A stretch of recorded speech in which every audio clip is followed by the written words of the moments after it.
KH Ahmad Bahaudin Nur Salim. 1. Lebih dikenal sebagai Gus Baha.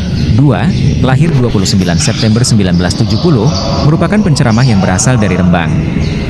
Gus Baha menikah dengan Ning Winda asal pesantren Sidogiri Pasuruan.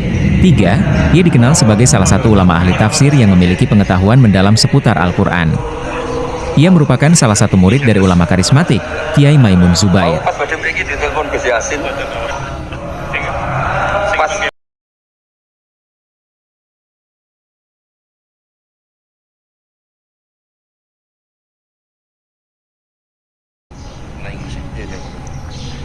Bismillahirrahmanirrahim. Assalamualaikum warahmatullahi wabarakatuh. Alhamdulillah wassalatu wassalamu ala rasulillah wala hawla wala quwata illa billah, amma ba'du. Yang saya muliakan Kiai Haji Bahaudin Nur Salim, atau yang kita kenal dengan Gus Baha. Yang saya hormati Rektor Universitas Islam Malang, Bapak Profesor Dr. Haji Maskuri MSI. Yang saya hormati pengurus yayasan, yang dalam hal ini diwakili oleh Bapak Sekretaris Yayasan Universitas Islam Malang, Bapak Haji Mustangin MPD, dan juga kepada para wakil rektor Universitas Islam Malang yang hadir pada hari ini, Wakil Rektor 1, Wakil Rektor 2, dan Wakil Rektor 3, dan seluruh pimpinan yang ada di Universitas Islam Malang, serta kepada seluruh pemirsa peserta pengajian pada pagi hari ini yang berbahagia.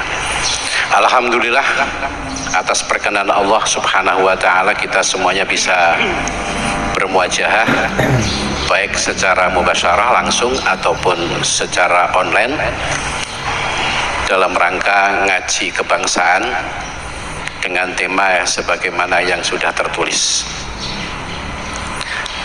Nanti pada pengajian atau ngaji bareng ini ada beberapa acara. Setelah nanti pembukaan, nanti akan dilanjutkan dengan sambutan sekilas ya oleh Bapak Rektor. Kemudian setelah itu langsung pengajian, entah berapa jam, tergantung Gus Baha. Kemudian di tengah pengajian apakah ada perlu tanya jawab juga tergantung Gus Baha. Tidak ada. Akan terserah. Kalau semua nggak akan terus, tidak harus, nggak boleh ngatur ulama. Betul itu. Dosa itu kalau kita ngatur kiai, ngatur ulama itu. Apalagi sekelasnya kita ini. Besar itu. Ya. Baiklah, untuk mempersingkat waktu, mari kita awali bersama-sama pembukaannya ini dengan membaca Ummul Quran. Mudah-mudahan apa yang akan kita lakukan ini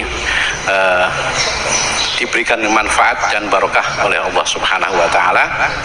Dan nanti setelah Fatihah mohon juga membaca sholawat Nuril Anwar bersama-sama. Baru kemudian setelah itu pengajian Gus Baha begitu. Monggo ila hadratin Nabi Mustafa Muhammadin sallallahu alaihi wasallam wa ala alihi wa dzurriyyatihi wa azwajihi wa ali baitihi wa ila hadinihi wa ala kulli niyatin shalihah. Al-Fatihah. Bismillahirrahmanirrahim. Alhamdulillahi rabbil alamin arrahmanir rahim maliki yaumiddin. Iyyaka na'budu wa iyyaka nasta'in ihdinas siratal mustaqim siratal ladzina an'amta 'alaihim ghairil maghdubi 'alaihim. Allahumma shalli ala Muhammad. Allahumma shalli ala nuril anwar wa siril asrari wa tiryakil aghyar wa miftahi babil yasar سيدنا ومولانا محمد المختار وآله الأطهار وأصحابه عدد نعم الله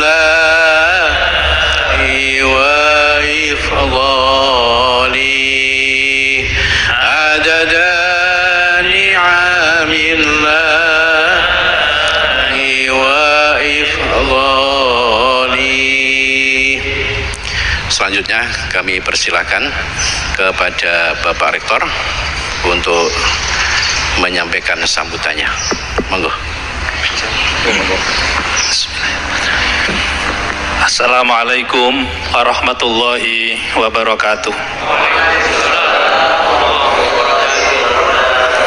Bismillah, alhamdulillah, wa syukrulillah, ala nikmatillah, wala hawla wala quwata illa billah. Allahumma sholli wa sallim ala sayyidina Muhammad wa ala alihi wa ashabi ajmain, amma ba'du. Sahibal fadilah al-mukarram Ki Haji Ahmad Baudin atau Gus Baha, kita doakan mudah-mudahan beliau selalu diberikan kesehatan oleh Allah, berikan kekuatan oleh Allah untuk membimbing umat. Yang saya hormati jajaran Yayasan Universitas Islam Malang, para wakil rektor, para pimpinan, dan ma'asyiral muslimin, baik yang secara langsung hadir maupun juga melalui online, yang insya Allah sama-sama dirahmati oleh Allah Subhanahu wa Ta'ala. Syukur alhamdulillah pada kesempatan hari ini kita bersama dapat ngaji bareng, ngaji tentang kebangsaan ke Gus Baha, karena beliau ini adalah di samping pengasuh pondok pesantren Tahfidzul Quran juga Rois Suriah, pengurus besar Nahdlatul Ulama. Maka dari itu tidak salah kalau Universitas Islam Malang di samping mengaji, di samping silaturahmi juga mengaji kepada guru kita, pada kiai kita, dan insya Allah sanatnya pas. Sanatnya insya Allah pas dan mutasil, kira-kira begitu. Jadi kalau Unisma ngaji ke Rois Suriah, pengurus besar Nahdlatul Ulama, ini sanatnya tepat. Jadi maka dari itu sudah lama kita ingin ngaji kepada beliau, dan alhamdulillah baru saat ini Allah memberikan kesempatan kepada kita semuanya, dan mudah-mudahan kita mendapatkan manfaat dan berkah dari pengajian ini. Ma'asyiral muslimin rahimakumullah, Universitas Islam Malang dengan para santrinya pula atau para mahasiswanya pula juga sering nyantri Gus Baha ke pondok-pondok pesantren, termasuk kalau ada kunjungan-kunjungan, katakanlah ziarah ke wali atau juga mungkin pengabdian pada masyarakat, salah satu yang dituju adalah pondok pesantren, sekaligus ngaji di situ. Bukan semata-mata kita menghadirkan kiai, tetapi juga kita mendatangi kiai. Tapi suatu saat juga kita undang Gus Baha untuk datang ke Universitas Islam Malang. Ya karena pesannya Kiai Tolha kan datangkan para kiai ke Universitas Islam Malang. Jadi mudah-mudahan nanti kalau COVID sudah reda, kita doakan mudah-mudahan beliau berkenan hadir di Universitas Islam Malang. Karena ini adalah kampus NU, berarti kan miliknya Rois Suriah, pengurus besar Nahdlatul Ulama. Ma'asyiral muslimin rahimakumullah, Unisma jelas-jelas milik NU, Gus. Jelas-jelas milik NU. Karena monumennya juga Unisma dari NU untuk Indonesia dan peradaban dunia. Itu monumennya. Jadi maka dari itu kalau ingkang didhawuhaken kalian Hadratus Syekh Hasyim Asy'ari, sapa wonge sing ngurip-nguripi NU termasuk Unisma, insya Allah uripe akan berkah. Nah itu. Ini termasuk salah satunya melalui pondok pesantren ini adalah nguripi NU. Tapi insya Allah nanti akan lebih lagi ketika Gus Ba saged rawuh wonten Unisma. Itu lebih urip malih, lebih urip malih.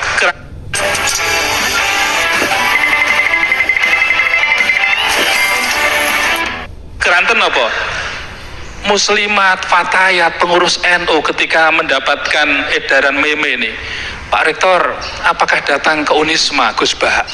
Mboten niki wonten sarang mriko. Kapan rawuh mriki kula badhe rawuh? Sampai saking Jombang nggih telepon kula, saking Blitar telepon kula, sedanten telepon kula badhe rawuh wonten Unisma. Dan niki keranten sampun ditenggo kali jamaah nek mboten mriko kan mboten sekeco. Ma'asyiral muslimin rahimakumullah. Unisma Gus Ba itu salah satunya adalah melaksanakan trilogi. Triloginya itu adalah damai. Jadi ada jujur, kemudian ikhlas, dan rukun, damai. Dan karena Unisma ini didirikan oleh para kiai yang membawa misi Islam rahmatan lil alamin, wa ma arsalnaka illa rahmatan lil alamin. Islam adalah damai. Islam adalah, bahkan di dalam Asmaul Husna salah satunya adalah Assalam. Jadi maha damai, yang maha damai. Dan sekaligus juga junjungan kita Nabi besar Muhammad Rasulullah SAW juga menebarkan kedamaian. Spirit Universitas Islam Malang di dalam berbagai kajian-kajiannya adalah spirit kedamaian itu.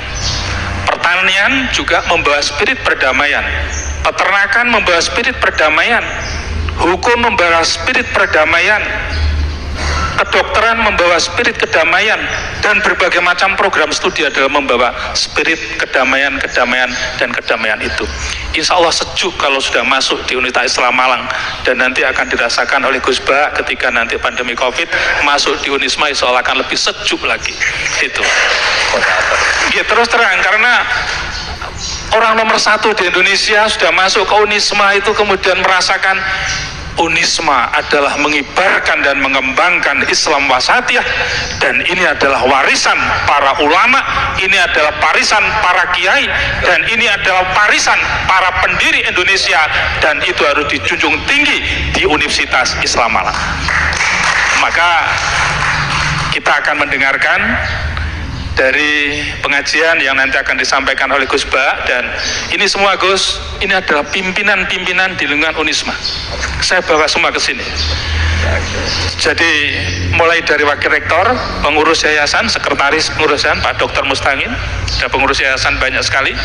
Kemudian wakil rektor, para dekan, ketua lembaga, bahkan alumni kalau nggak kami stop pada mau datang ke sini semuanya. Kami stop karena pandemi ini apapun kita harus melakukan physical distancing. Oleh karenanya selaku pimpinan Universitas Islam Malang menyampaikan banyak terima kasih atas kesediaan beliau untuk bisa menerima kita bersama, dan sekaligus juga mudah-mudahan nanti bisa nyambangi sekali lagi di kampus Universitas Islam Malang. Walafu minkum wallahul muwaffiq ila thoriq. Wassalamualaikum warahmatullahi wabarakatuh. Waalaikumsalam warahmatullahi wabarakatuh. Bapak Ibu yang saya hormati, terima kasih kepada Pak Rektor atas sambutannya. Dan saya di sini ditugasi oleh panitia sebagai moderator, katanya begitu Gus. Nah ini tepat atau enggak saya nggak tahu. Enggak tepat. Enggak tepat. Mungkin hanya kebetulan itu sama darinya aja. Jadi sama-sama rembange. Kalau beliau ini Naruan, saya Sedan. Kalau cilian saya memang kesini Gus. Ya, cuma jenengan dari lahir. Kalau mau durian tenggerik. Jadi nak urusan tuwek, insya Allah tuwek kulo ngoten. Tapi nak urusan ilmu, mohon minta ampun saya. Meskipun sama-sama sebetulnya sama-sama alumni dari Sarang, cuma beliau di Al Anwar, saya di MUS. Cuma saya sebentar, beliau yang lama kan. Sekarang. Nah. Baik.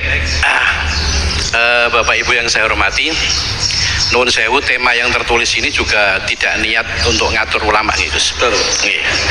Makanya meskipun temanya seperti ini, terserah nanti Gus Baha badhe dawuh napa mboten napa-napa niku. Ya. Niki kula disi mumpung durung digojloki kula. Cuma ngeten. Sebetulnya kan perdamaian itu merupakan basic need, kebutuhan dasar setiap manusia. Lebih-lebih bagi umat Islam. Bagi umat Islam, perdamaian itu menjadi sebuah ajaran yang memang dicontohkan dan ditekankan oleh junjungan kita Nabi besar Muhammad SAW. Hanya persoalannya kalau di Indonesia ini, ternyata kok kayaknya orang Islam itu gak paham damai gitu, Gus. Atau memang nggak mau didamaikan atau begitu, Gus? Saya tidak tahu ini kenapa. Yang jelas tuduhan-tuduhan kelompok tertentu kepada komunitas muslim terbesar di Indonesia itu sangat besar, bahkan disertai dengan tuduhan yang sangat menyakitkan bahwa Indonesia yang mayoritas beragama Islam ini adalah negara tauhid. Nah, kan gitu. Belum lagi ujaran-ujaran kebencian dan lain sebagainya. Ini mungkin bagi kita dari umat muslim mayoritas di Indonesia ini tentu ya bahasa naruhan ini ku gregetan, nah, gregetan betul itu. Nah, ini harusnya bagaimana dan bagaimana yang harus kita lakukan gitu. Mun terserah panjenengan, kita semuanya ini siap mendengarkan, termasuk mamanda Pak Rektor digojloki nggih mboten napa-napa. Sing penting barokahi ngoten mawon Kak. Nggih. Pun ngoten mawon, monggo kula serahkan dumateng Gus Baha seluruhnya. Monggo.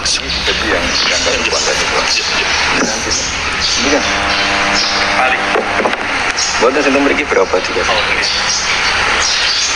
Potongan rektor. Lainnya dibagi.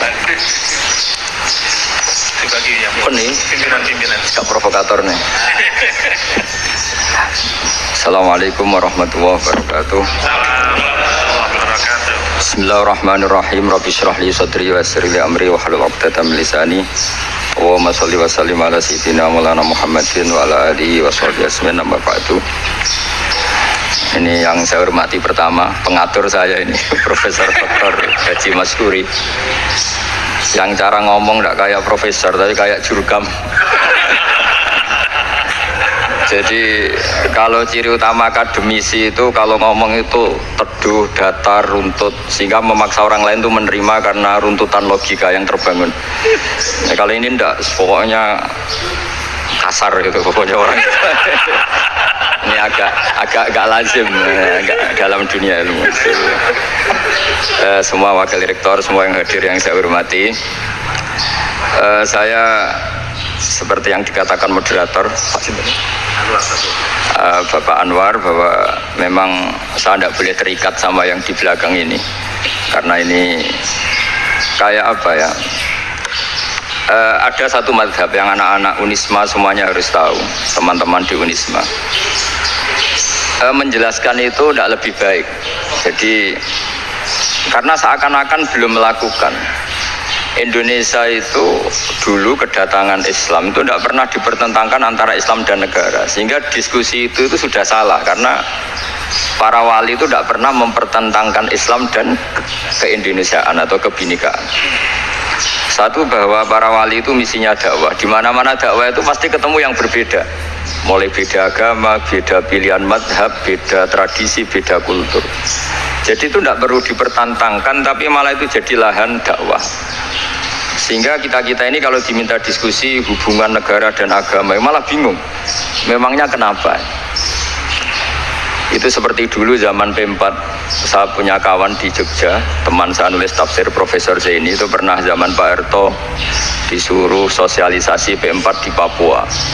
Apa hubungan Pancasila dan UUD 45? Itu orang Papua jawab, hubungannya baik-baik saja Pak. Jadi,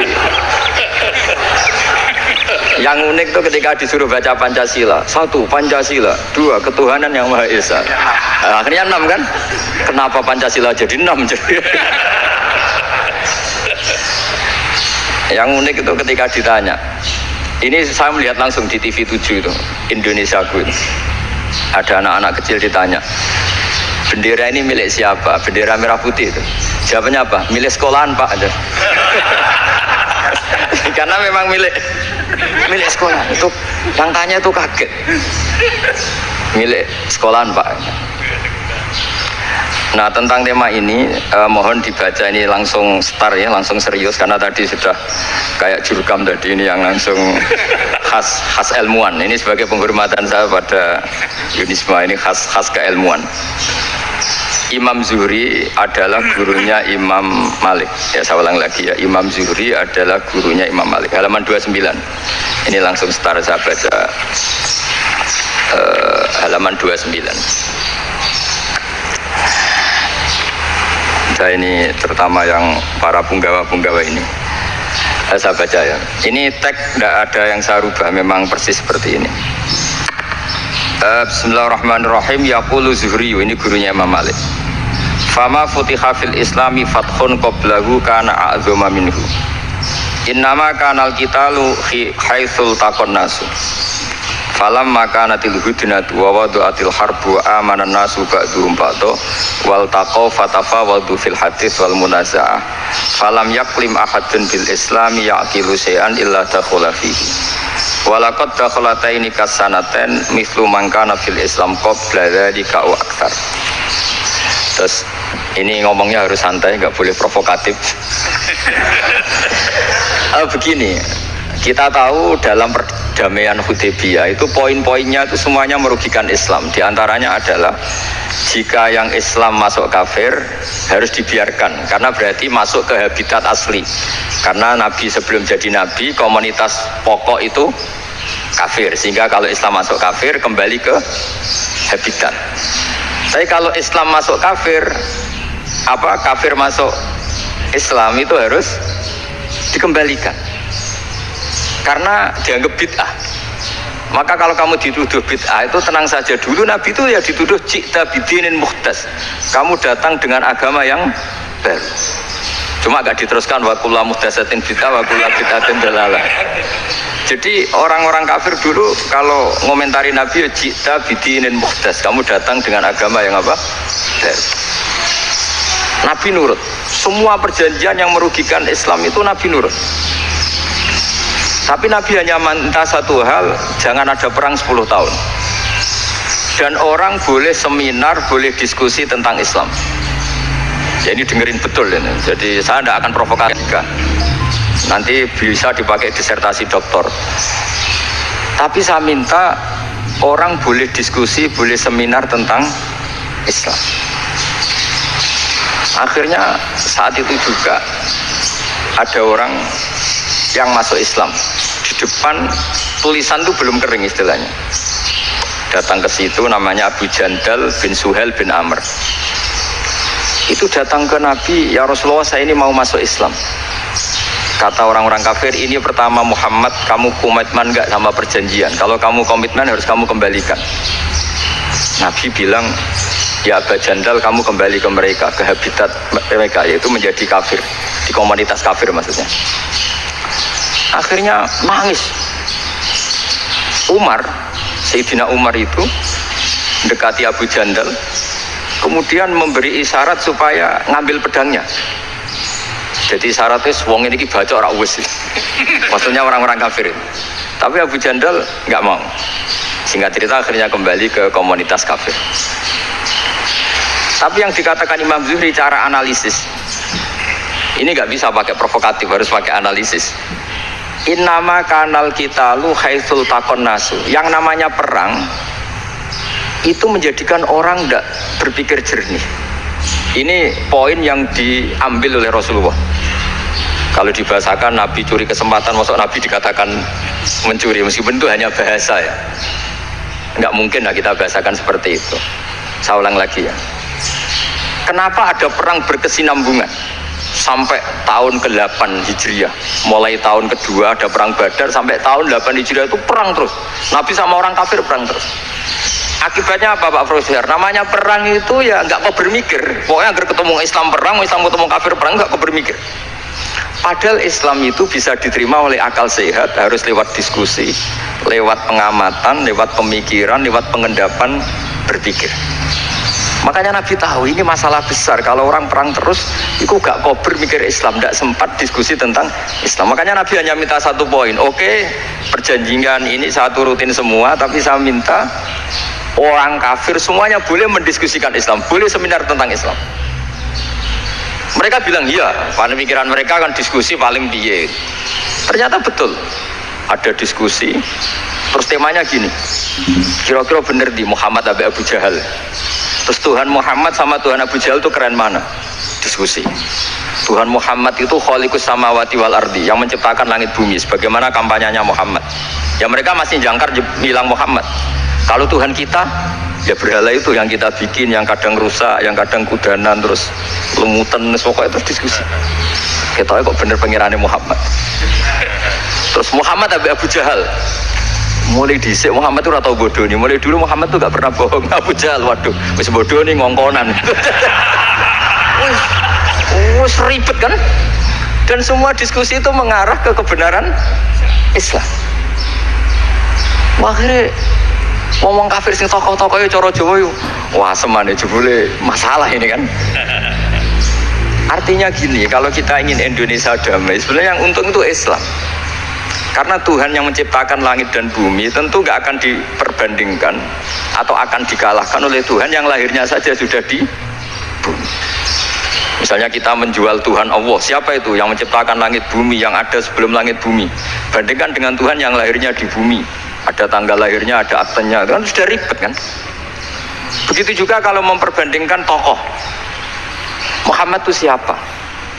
Tokoh yang bisa menyatukan pan Arabik, tokoh yang begini-begini, yang sayang istri, sayang keluarga, dibandingkan dengan tokoh Abu Jahal, Abu Lahab yang corong jauh penggaweannya yang ngerugikan orang lain. Akhirnya orang itu mulai tertarik sama Islam. Makanya kata Az-Zuhri pakai bahasa dulu, falam yaklim ahadun bil Islam. Tapi kalau sekarang yang populer itu bahasa yatakallam. Sebenarnya yang benar itu bahasa kalimah yaklimu kalaman, karena masdarnya itu kalam, berarti sulasi nopo mujarrad. Tapi di fiilnya itu mujarradnya agak kelaku, jadi di fiilnya takallama ya takallamu, tapi untuk masdarnya yang kelaku kalaman. Jadi ini agak unik, agak gak lazim. Mestinya kan takallama ya takallamu takalluman, tapi di masdarnya kalam populer, tapi di fiilnya tidak populer. Saya teruskan ya, ini penting sekali. Jadi menjual Islam, kalau boleh dibahasakan menjual, itu tetap enak dalam kondisi damai. Karena kalau kita perang, itu bawaannya kalau ketemu ya perang. Kalau ketemu perang, sehingga orang itu rakober diskusi dulu. Saat benernya Islam sampai kafir itu bener di. Karena tidak kober diskusi, tidak sempat diskusi, orang yang milih yang kafir. Karena yang mayoritas yang kuat. Sementara Islam zaman itu lemah. Dan Nabi itu yang diminta, benar. Yang penting kita damai. Terus orang boleh mendiskusikan benar mana kita dan mereka. Ya setelah diskusi ya tadi kan nggak mungkin Allah yang begitu keren hebat pencipta langit bumi dibandingkan berhala yang mengurus dirinya sendiri saja tidak bisa. Walhasil terus orang mulai tertarik sama Islam dan aturannya nggak boleh dilarang diskusi itu. Nah makanya saya pernah ditanya beberapa profesor di Jogja, Gus, suatu saat kalau kampus paling keren di Jogja ini ada Islamic Studies, kemudian pengajarnya dari berbagai agama, ini riskan nggak bagi Islam? Saya jawab, asal yang didiskusikan Islam itu nggak masalah, yang repot itu nak umat Islam. Karena kalau umat Islam yang jadi percontohan, banyak raja yang dolim, banyak pemimpin muslim yang dolim, terus identik dengan Islam itu jadi dolim kan ribet. Ya kalau pas umat Islam, kalau Islam yang kumat kan jadi masalah kan. Nah, ini kan terus jadi beda umat Islam sama Islam yang lagi apa? Kumat. Sehingga cerita terus Islam mendapat posisi yang luar biasa. Nah makanya di sini diistilahkan falam makanatil hudnah, ketika ada perdamaian wa amanan nasu ba'dum ba'do, orang merasa aman, itu fatafawadu fil hadis wal munazaah. Mereka berdebat, munazaah itu berdebat. Keren mana konsep Muhammad dengan konsep Abu Jahal, keren mana konsep Tuhannya Muhammad dengan Tuhan kita, terus diskusi. Dan mereka akhirnya ikrar, wah yang benar ya Muhammad lah. Di mana-mana Tuhan tuh ya sebelum langit dan bumi, di mana-mana Tuhan yang punya reputasi menciptakan. Masa Tuhan reputasinya diciptakan, kayak berhala dan sebagainya. Ibadah juga gitu. Ibadah wong kafir itu kalau tawaf itu telanjang, ibadah Muhammad santun pakai pakaian. Terus akhirnya mereka mulai tertarik Islam. Sehingga saya lihat di beberapa tafsir, saya memang tidak akan ngomong yang tidak serius, ngergani Unisba ben sawangane pemikir serius. Di Quran itu sampean lihat di tafsir Tobari itu ada ayat bal naqzifu bil haqqi 'alal batil fayadmaghuhu fa idza huwa zahid. Qadzafa itu kalau di kamus tak lihat itu takallama bila dalilin. Qadzafa itu yes, pokoknya sekenanya. Artinya gini, kebenaran Islam atau kebenaran hak itu kamu taruh sekenanya saja itu tetap menang. Apalagi kamu taruh secara teratur, kamu taruh sekenanya saja itu tetap menang. Sehingga di sini banyak sahabat yang hidup di Cina. Sekarang juga banyak orang alim yang milih hidup di Amerika, banyak orang alim yang milih hidup di Inggris. Dan mereka pede, percaya diri karena kebenaran itu kamu letakkan di mana saja, itu tetap akan menang, akan menemukan momentum kemenangannya. Misalnya gini, contoh paling gampang. Dulu para peneliti, saya ulang lagi, dulu para peneliti itu ya datang kemana-mana, termasuk Ibnu Battuta, termasuk Ibnu Khaldun, ya semua peneliti itu suka neliti. Setelah diteliti, Quran itu satu-satunya kitab suci yang membicarakan sains, misalnya tentang falak, tentang astronomi, tentang asal-usul kejadian manusia, kejadian makhluk. Juga bicara tentang geografi, geologis, semuanya. Sementara kitab lain hanya cerita tentang mawaid wal hikam wal ibar. Jadi diteliti kayak apa, ada akhirnya hak ini yang menang. Bal naqzifu bil haqqi 'alal batil fayadmaghu fa idza huwa zahid. Saya berkali-kali cerita, ada ulama yang ahli matematika. Ketika ditanya kenapa kamu suka ngajar matematika, sampai muridnya itu ragu, ini guruku mlebu swarga ta ora, penggaweane mulang matematika. Tapi para muridnya bermimpi bahwa Imam Amudi itu disuruh ngajar para malaikat. Dan itu pede betul dia. Kata Allah, ini ulama saya yang iman kepada saya setingkat iman kamu. Dari malaikat itu tidak mungkin Gusti, kita menyaksikan langsung engkau, sementara ini di bumi nggak nyaksikan jenengan. Kenapa bisa sepede dan seyakin itu? Akhirnya Imam Amudi disuruh ngajarin matematika. Jadi Anda kalau profesor itu nanti harus sempat ngajari malaikat, itu baru benar-benar profesor. Jadi nanti di akhirat ngajari siapa? Malaikat. Jadi ada seminar yang melibatkan banyak malaikat, narasumbernya itu seorang profesor. Itu ketika kenapa engkau begitu yakin kalau Allah itu Tuhan dan Allah itu Al-Wahidus Shomad. Terus Imam Amudi mulai nulis angka gak beraturan, 2, 3, 4, 5 sampai 1 miliar, 1 triliun, semuanya gak beraturan. Kata beliau, nisbatus naini wasalasa ila ma la nihayatalaha iku nisbatul far'i ilal asli. Mbok angka sebanyak apapun, 2 dibanding 1 ya far'ul wahid, 3 dibanding 1 ya far'ul wahid. Semua angka yang gak terhingga pun dibanding 1 semuanya far'ul wahid. Semua angka sebanyak apapun itu cabang dari angka 1. Fakullu hadhil awalim far'un minal wahidis shomad, yaitu Allah Subhanahu wa ta'ala. Akhirnya malaikat tepuk tangan, iya juga.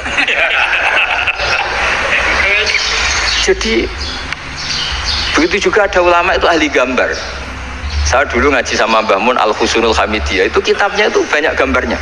Dan gak gambar yang ngawur betul, mangga ahli gambar. Saya lepol, atas sempurna lele. Semua gambar bangunan, gambar sapi, pokoknya gambar. Ternyata dia menemukan Tuhan itu dari gambar.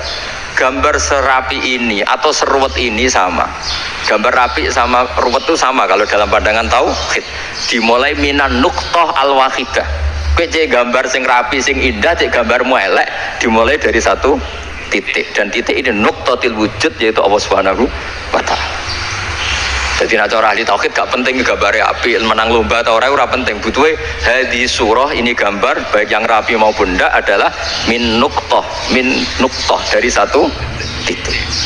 Nah, alam raya sebanyak ini mbok gambar mbok ora, jak mulai Mars sampai Jupiter kabeh semua bentuknya yang banyak ini semuanya min nuqtatil wujud, yaitu dari titik wujud, ini kok Allah Subhanahu wa ta'ala.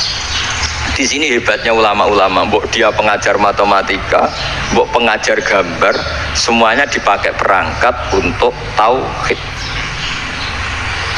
Nah, itu kan juga bagian dari Islam damai, Islam yang sangat tidak perlu perang untuk orang dipaksa Islam. Nggak perlu provokatif kayak tadi pidatonya rektor jenengan tadi. Jadi ciri utama ilmuwan tuh kalau ngomong datar tapi logikanya nggak terbantahkan, itu ciri khas ilmuwan. Kalau ciri khas politikus kalau ngomong itu keras, provokatif lah kira-kira gitu. Tapi isinya biasa. Nah saya berharap nanti semua profesor doktor itu datar tapi isinya kualitasnya bagus ya. Mentes. Jadi makanya terus kata ulama, kenapa diistilahkan balnat zifu bil haqqi? Kenapa pakai qadzafa sementara qadzafa maknanya takallama bila dalil? Maksudnya bila dalil di sini itu min ghairi ikhtiyajin ila dalilin. Kebenaran itu memang nggak butuh dalil. Apa kita perlu dalilnya apa? Buktinya apa? Kalau 3 itu cabang dari 1. Wong gendeng yang takut gitu pas orang gendeng. Wong 3 cabang dari 1 kok ditanyakan buktinya apa? Itu min awalil bidah. Pertama orang pasti tahu kalau 3 itu far'ul wahid. 1 juta juga far'ul wahid. 1 miliar juga far'ul. Gambar yang sebanyak apapun ya dimulai dari 1 titik. Cek gambar bener maupun yang tidak. Akhirnya apa? Ulama dulu itu begitu rileks nerangkan tauhid.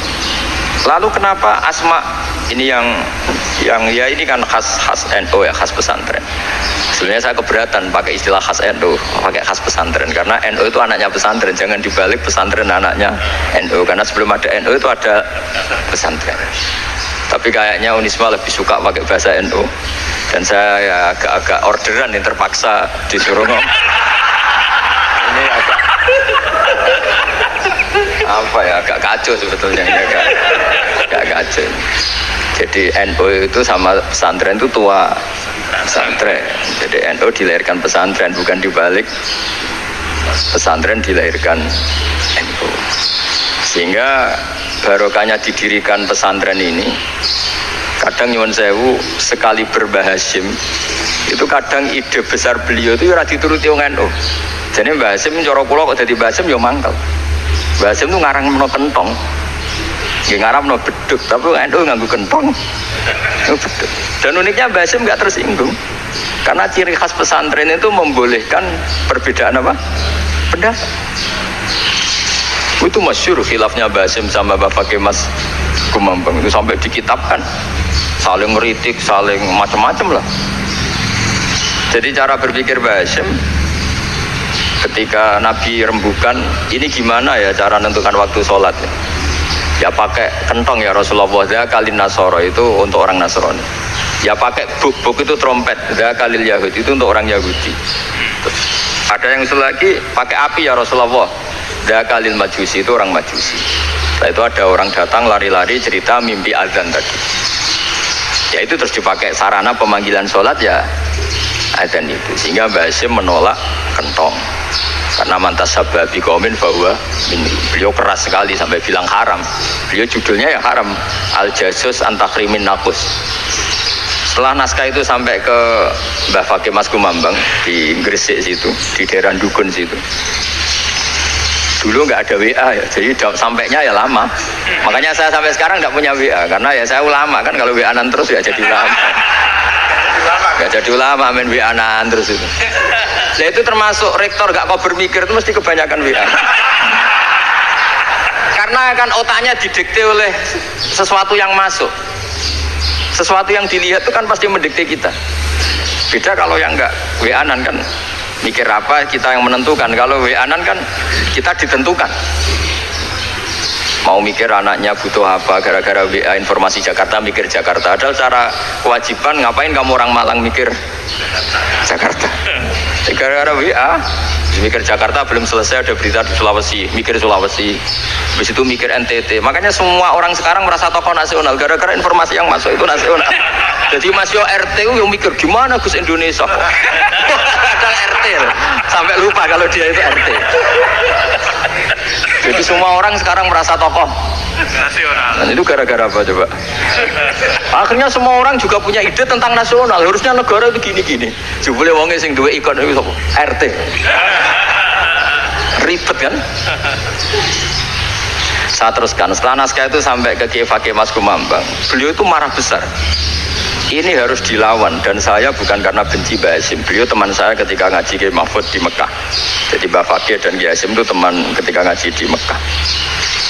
Cara ngelawan tuh lucu, gak ilmiah, tapi gak ilmiah, wong alim tetap ilmiah. Di mana-mana serupa itu tidak sama. Ya kalau mungkin zaman Nabi di Medina itu, zaman itu kentong itu identik dengan milik Nasrani. Di Indonesia beda. Pos kampling ya kentong, kebakaran ya kentong, wae sarapan orang di LP ya pakai kentong.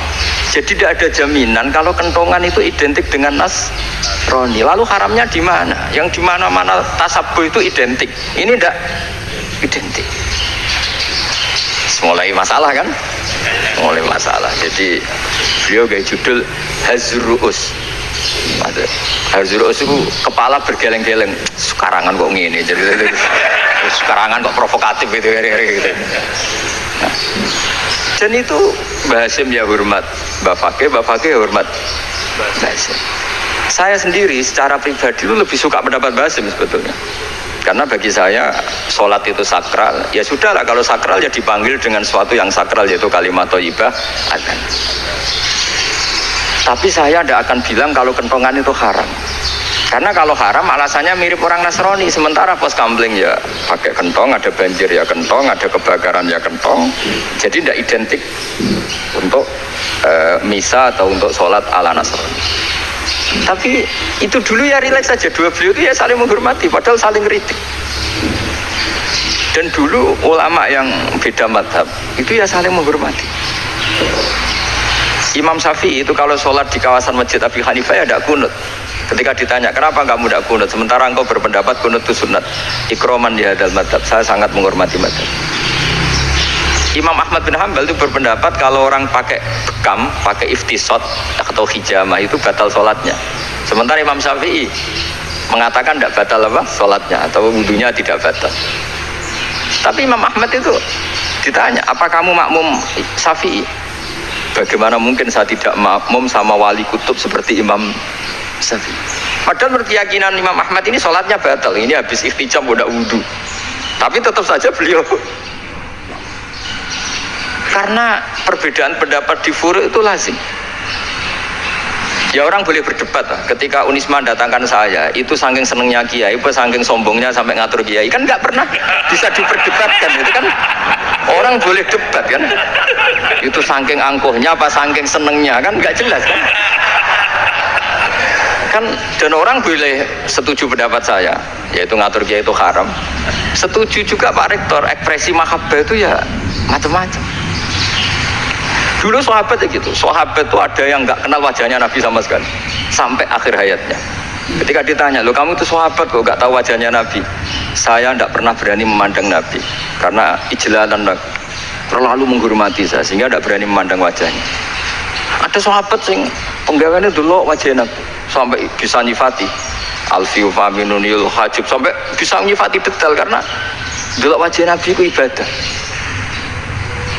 Ada seorang wali ditanya, kalau kamu di surga ingin nggak melihat Allah? Enggak. Loh, tapi semua orang ingin melihat Allah. Unazzihu dzalikal jamal an-nadzari misli. Ben gak elek-elek Allah tak delok terima aku. Wong ra jelas. Berarti kamu kok delok pengiran? Banyak. Jadi justru tapi karena saking takzimnya. Enggak lah, mosok aku kok. Makanya saya berkali-kali cerita. Menurut kesepakatan ulama, soft awal itu paling baik. Tapi banyak juga wali yang kalau sholat itu di belakang. Koyok paling bener yang kok ngarep. Lu bayangkan misalnya kamu semangat di soft awal di Masjid Haram, jebule sholatnya salah. Itu dari malaikat gayane kok ngarep, jebule ra roh. Ini di sini-sini wong. Jebule bodoh itu. Gayane kok ngarep jebule. Coba orang kalau sowan Mbah Mun yang berani di depan itu kan ya ketuanya atau jubirnya kan, yang merasa tidak pati pinter-pinter kan mesti di pojokan. Artinya sudut pandang seperti itu ya sah saja, apa?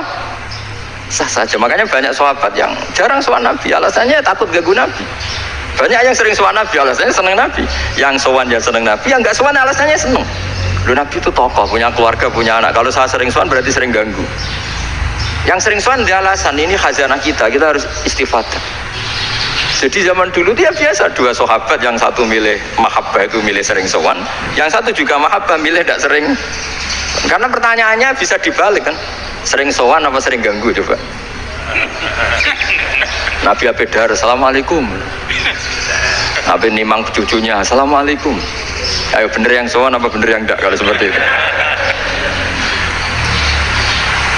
Akhirnya terus diatur sedemikian rupa oleh Quran. Walau annahum sabaru hatta takhruja ilaihim lakana khairal lahum. Jadi sahabat kalau mau sowan Nabi ya nunggu di Sufah. Kalau Nabi keluar berarti milik publik. Sekali masuk ke dalam tidak ada berapa yang berani sowan. La tadkhulu buyutan nabi illa ayyudzana lakum. Kalau soal sampai masuk dalam harus nunggu dipanggil. Karena sekali Nabi masuk dalam itu milik privat keluarga, milik istrinya, milik cucunya, milik keluarganya. Jadi Nabi sekali keluar ke ruang itu berarti milik publik. Itu terus jalan tengah. Karena kalau langsung masuk, bayangkan saya itu sering menyaksikan. Mbah Mun habis ngaji 2,5 jam ngaji Jalalain, baru masuk, assalamualaikum. Padahal yai mungkin mau ke kamar mandi, mau ini itu. Jadi dulu itu Quran sangat modern, sebelum ada dokter ngatur tamu, rektor ngatur tamu itu Islam sudah modern. Dia kan gak fair kan? Misalnya saya ke Unisma harus janjian pakai ini, terus kalau misalnya kesini selonang-selonang kan lucu kan, mentang-mentang kiai terus juga sowan-sowanan selonang-selonang. Padahal kalau kita mau ke mereka pakai protokol, sering gak fair dunia ini. Tapi karena aku kiai oleh gelo ya sudah. Akhirnya saya memutuskan gak gampang kemana-mana karena itu. Saya sering didatangi ajudannya menteri, Gus mau ada tamu dari Jakarta tanggal ini, mesti saya bilang, mereka milih tanggal yang mereka kosong, kok enggak mikir apa itu kosong. Tak jawab enggak lah, sebelum diatur bahasanya dan tawaduknya gitu. Akhirnya dibalik, datang lagi, Gus jam jenengan kosong apa, kita menyesuaikan. Lah aku lagi di akhlak kata saya. Itu baru punya akhlak kata saya. Bukan masalah ini, bukan masalah gengsi ya. Saya sendiri itu dolan ke alumni itu jarang, karena ya takut. Kiai kan yang nganggur, jam 9 nganggur, jam 10 nganggur. Bisa saja alumni itu kerja di pabrik, bisa saja yang latihan ekonomi di pasar. Sehingga kalau saya datang jam 9, iki kiai sing nilai santri ini, apa kiai sing ganggu santri. Nah karena orang ini melakukan rutin, gak kok berpikir, pokoknya ini jenis silaturahim. Mau nyerah kok berpikir, padahal kalau jangan-jangan ini kiai yang nilai santri ini, apa kiai yang ganggu santri ini karena datang di jam kerja. Nah, bayangkan kalau kebenaran dulu itu dikawal oleh satu peradaban perang. Jadi Nabi sesuai jangan anggap Nabi. Perang Badar menang Nabi, perang Uhud menang wong kafir, perang ini gonta-ganti. Apapun itu yang penting satu kesimpulannya, cara Rasulullah kesimpulannya satu, orang nggak kober mikir kebenaran secara mengendapkan pikiran dengan pikiran jernih. Maka hebatnya Nabi ketika perjanjian, pokoknya saya minta nggak ada perang, dan orang yang boleh mendiskusikan Islam. Itu luar biasa idenya Nabi, karena bawaan perang itu orang nggak kober mikir. Ibarat seorang misalnya seneng satu perempuan, ketemu rivalnya langsung perang kan gak mikir. Tapi kalau kau bermikir, jangan-jangan cawe itu rasa seneng aku. Untungnya apa untuk uang aja rasa seneng, malah mau loro hati.